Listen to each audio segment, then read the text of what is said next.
మండలిలో బీఆర్ఎస్ సభ్యుల తీరుపై ఆగ్రహం వ్యక్తం చేశారు సభా వ్యవహారాల మంత్రి శ్రీధర్ బాబు. మైనింగ్ ఇష్యూపై బీఆర్ఎస్ అనవసర రాద్ధాంతం చేస్తోందని మండిపడ్డారు. గత బీఆర్ఎస్ సర్కారు 3 హౌస్ కమిటీలు వేసిందన్నారు మంత్రి శ్రీధర్ బాబు. కానీ ఒక్కసారి కూడా ఆ కమిటీలు భేటీ కాలేదని, కనీసం మాట్లాడలేదని విమర్శించారు. మైనింగ్ పై సిబిసిఐడి వేస్తామని సీఎం చెప్పారని గుర్తు చేశారు. రాజకీయ దురుద్దేశంతోనే బీఆర్ఎస్ ఇలా వ్యవహరిస్తోందని మండిపడ్డారు శ్రీధర్ బాబు. హౌస్ కమిటీకి సంబంధించి పూర్తి స్థాయిలో విచారణ జరగాలి. హౌస్ కమిటీ రేపు పొద్దున నిర్ణయం తీసుకున్నప్పటికీ ఆ నిర్ణయం మరి సిబిసిఐడి ఎంక్వైరీ మీ పక్షాన మీరు మరి నిర్ణయం తీసుకున్నప్పుడు నేరుగా ఏకపక్షంగానే ఈరోజు ముఖ్యమంత్రి గారు స్పష్టంగా కూడా తెలియజేయడం జరిగింది. అధ్యక్ష, సిబిసిఐడికి ఎంక్వైరీ చేస్తామని.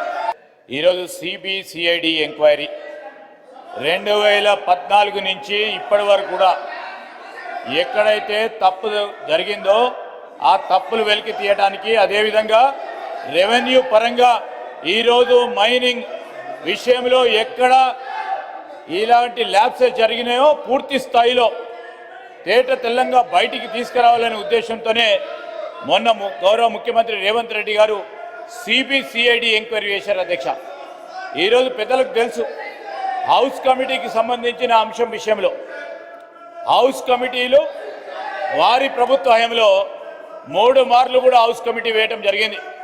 ఒక్కసారి కూడా కూర్చోలేదు అధ్యక్ష. ఒక హౌస్ కమిటీ అయితే హౌస్ కమిటీ ఏర్పాటుకే వరకు పరిమితమైంది. మొదటి 5 సంవత్సరాల్లో ఒక్కసారి కూడా హౌస్ కమిటీ పక్షాన చైర్మన్ గారు కానీ ఇతరులు కానీ కూర్చోలేదు అధ్యక్ష.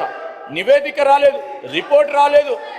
ఈరోజు హౌస్ కమిటీ రాజకీయ ఉద్దేశంతోనే చేస్తూ ఉన్న ప్రస్తావనకు సంబంధించి ఈరోజు సిబిసిఐడి కంటే ఇంకేదైనా ఇంపార్టెంట్ గవర్నమెంట్ ఏజెన్సీ ఉంటుంది అధ్యక్ష.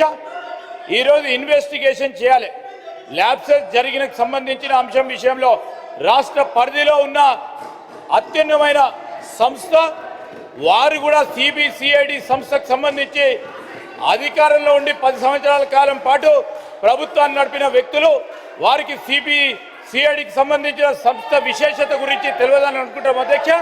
కావాలని రాజకీయ ఉద్దేశంతో, కేవలం రాజకీయ ఉద్దేశం మీరు అన్నది అధ్యక్ష. ఏంది ప్రెసిడెన్స్ రూల్ ఉంది అధ్యక్ష. మీరు రూల్కి అనుగుణంగానే మీరు నిర్ణయం తీసుకునే ప్రయత్నం మేము చేస్తామంటే మీరు అనుమతి ఇచ్చే ప్రయత్నం చేయాలని మేము కోరినాం.